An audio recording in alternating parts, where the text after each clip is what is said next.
सूरत में हीरे की एक फैक्ट्री से 35 करोड़ के हीरे चोरी हो गए। चोरों ने 15, 16 और 17 अगस्त की छुट्टी का फायदा उठाते हुए ये चोरी की थी। अब पुलिस मामले की तफ्तीश करती है, लेकिन जैसे जैसे तफ्तीश आगे बढ़ती जाती है, पुलिस परेशान हो उठती है, क्योंकि चोर का जो चेहरा अब पुलिस के सामने आ रहा था, वो हैरान करने वाला था।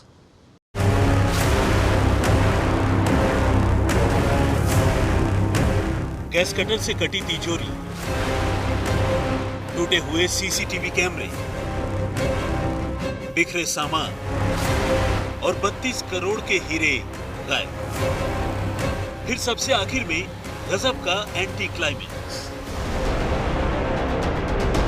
18 अगस्त की सुबह जब सूरत की कपोद्रा पुलिस को चोरी की इस वारदात की खबर मिली तो उसके भी होश फाख्ता हो गए। ये कोई मामूली चोरी नहीं थी।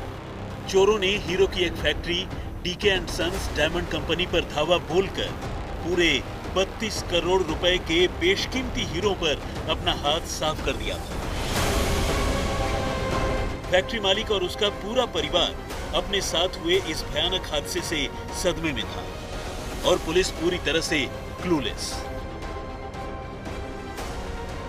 18 अगस्त के दिन कपोद्रा पुलिस स्टेशन में एक ऐसी फरियाद आई कि एक 4 मंजिल की हीरा का जो कारखाना है उसमें चौथे मंजिल पे सेफ को गैस कटर से काट के अलग अलग जो डायमंड पॉलिश्ड अनपॉलिश्ड दोनों मिला के लगभग जो है 8,900 कैरेट से ज़्यादा जो है पॉलिश्ड डायमंड और 25,000 प्लस कैरेट का जो अनपॉलिश्ड डायमंड मिला के कुल और 5 लाख रुपए कैश, इस तरह मिला के 32 करोड़ 53 लाख रुपए की वहाँ से हाउस ब्रेकिंग की गई है। टीमें काम की, उसमें लगभग जो हमारे 8 इंस्पेक्टर 9 सब इंस्पेक्टर 150 पुलिस की टीमें लगी। ऐसे में चोरी की खबर मिलते ही सूरत पुलिस का पूरा लवाजमा और फॉरेंसिक एक्सपर्ट्स मौका वारदात पर पहुंचे। DK and sons diamond company के मालिक देवेंद्र कुमार चौधरी ने पुलिस को जो कहानी सुनाई वो कुछ यूं थी। चौधरी ने बताया कि 15 अगस्त को वो आखिरी बार अपनी कंपनी में आए थे और तब उन्होंने रफ और पॉलिश्ड दोनों तरह के हीरे कंपनी की तिजोरी में रखे थे और घर चले गए। चूंकि 15 और 16 के बाद 17 अगस्त को भी छुट्टी थी तो उनके परिवार से या मुलाजिमों में से कोई भी कंपनी की तरफ नहीं आया। लेकिन जब 18 अगस्त की सुबह वो अपनी फैक्ट्री में पहुंचे तो चोरी की ये वारदात देखकर सन्न रह गए। पुलिस ने मामले की तफ्तीश, मौका वारदात पर फिंगरप्रिंट इकट्ठा करने से लेकर तमाम तरह के साइंटिफिक इन्वेस्टिगेशन से की। लेकिन पुलिस के लिए हर कदम पर अड़चन ही अड़चन थी, क्योंकि एक तो कंपनी में लगे तमाम सीसीटीवी कैमरे चोरों ने तोड़ डाले थे।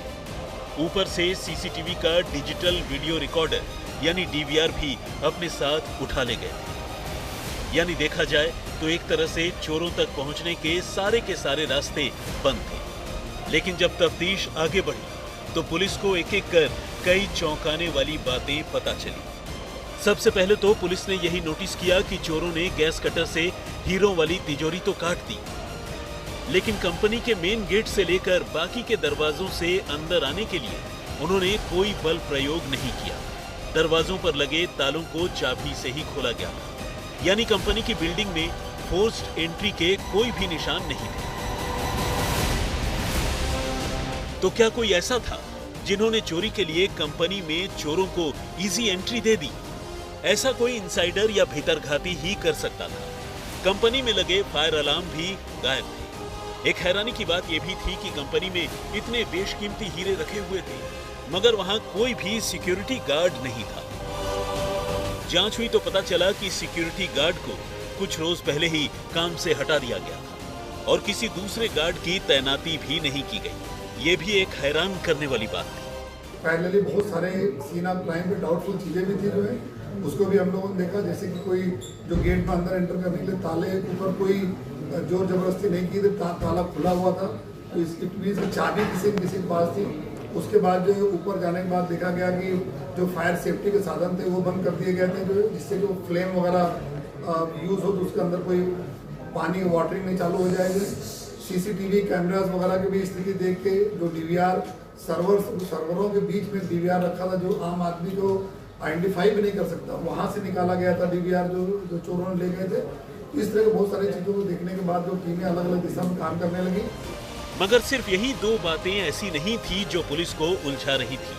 पुलिस को इसके बाद एक एक कर कई और चौंकाने वाले इत्तेफाकों का पता चला।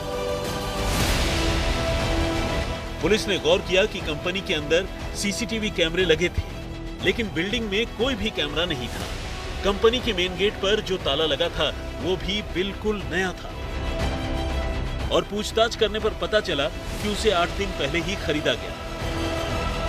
इत्तेफाक ये भी था कि चोरी की इतनी बड़ी वारदात हुई और इससे महज हफ्ते भर पहले ही कंपनी के मालिक ने हीरो का बड़ा स्टॉक खरीदा था। ये सारी बातें इशारा कर रही थी कि हो ना हो इस मामले में कंपनी में काम करने वाला कोई मुलाजिम या करीबी आदमी जरूर शामिल है, वरना एक साथ इतने सारे इत्तेफाक नहीं हो सकते। लेकिन सबसे बड़ा सवाल यह था कि आखिर वो कौन हो सकता है। पुलिस को मोटे तौर पर तो चोरी के 3 दिनों के टाइम फ्रेम का पता चल चुका था। अब पुलिस ने 15, 16 और 17 अगस्त की सीसीटीवी फुटेज खंगालने का फैसला किया। कंपनी के आसपास जो सीसीटीवी कैमरे लगे थे, पुलिस ने उन कैमरों की स्कैनिंग शुरू की। इसी सिलसिले में पुलिस को 15 और 16 अगस्त की दरमियानी रात संदिग्ध तौर पर 2 auto rickshaw DK and sons diamond company की ओर जाते हुए नजर आए। अब जब पुलिस ने इन फुटेज को गौर से देखा तो एक ऐसी चीज नजर आई कि उसका भी दिमाग घूम गया। एक ऑटो में कंपनी के मालिक देवेंद्र कुमार चौधरी का बेटा भी बैठा हुआ था। बस फिर क्या था? अब पुलिस की जांच की दिशा मालिक और उसके परिवार की तरफ ही मुड़ गई। सीसीटीवी के माध्यम से पता चला कि एक इसमें रिक्शा के थ्रू एक टेम्पो का यूज हुआ है। वो टेम्पो को हम लोगों ने देवास गांव से पकड़ा, उसके मालिक जो रामजीवन उसको पकड़ा। तो वहां से हमने लिंक मिली कि ये चोरी में कौन कौन लोग शामिल हैं।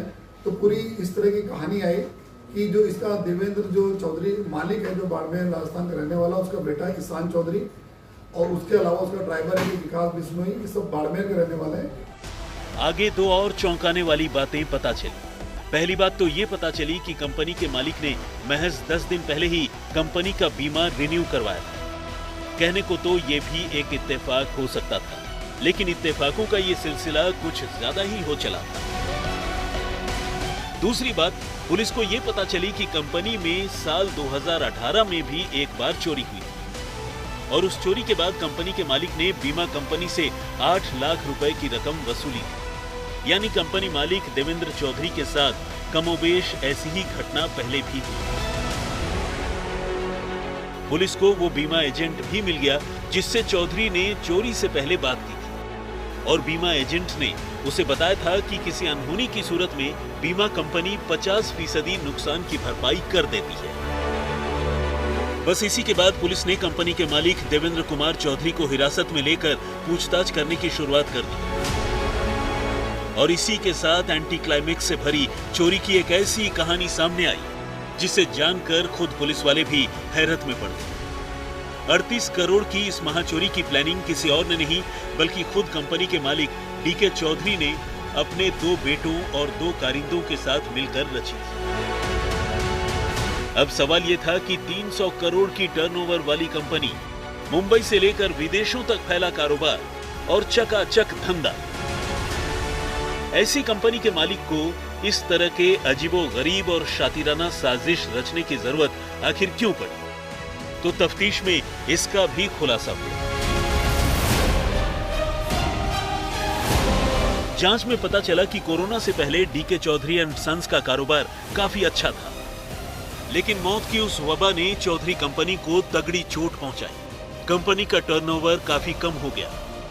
1500 कर्मचारियों से सिमटकर कंपनी महज 15-20 कर्मचारियों पर आ गई और इसी के साथ कंपनी के मालिक पर कर्ज की रकम बढ़ती चली गई। चौधरी ने अपने तौर पर लोगों से 10 करोड़ रुपए उधार ले रखे थे, जबकि अलग से 13 करोड़ रुपए का लोन भी लिया था, जिसे चुकाना फिलहाल उसके लिए मुमकिन नहीं हो रहा था। ऐसे में उसने पूरी प्लानिंग की।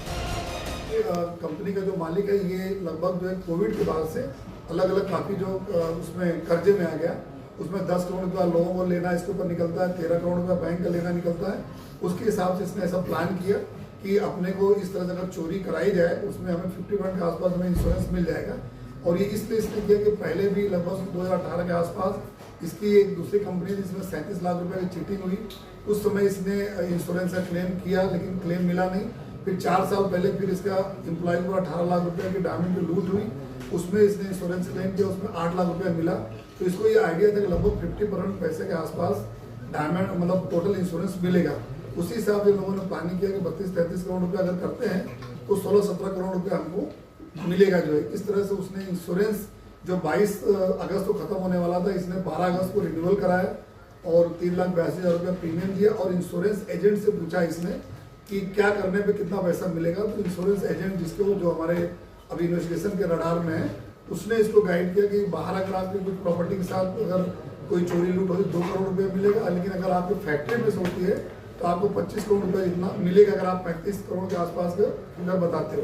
तो उससे भी ये प्रेरित हुआ और पिछले 1.5 महीना जो प्लानिंग बाप बेटे कर रहे थे उसमें इसका ड्राइवर विकास था, उसको इन्होंने शामिल किया। विकास ने हनुमान करके आदमी, हनुमान विष्णु है, उसको लिया जो है। हनुमान ने महाराष्ट्र के 3 लोगों को लाया। गैस कटर यहाँ से भाड़े पे लिया गया सूरत से ही। प्लान के तहत ही सबसे पहले उसने अपने बेटों के साथ मिलकर पूरी साजिश रची। कंपनी में लगे सीसीटीवी कैमरों की तादाद कम की, सिक्योरिटी गार्ड को हटा दिया, नया ताला खरीदा, बीमा एजेंट से बात कर बीमा रिन्यू करवाया और तो और खुद ही बेटों के साथ मिलकर चोरी की कोशिश भी की।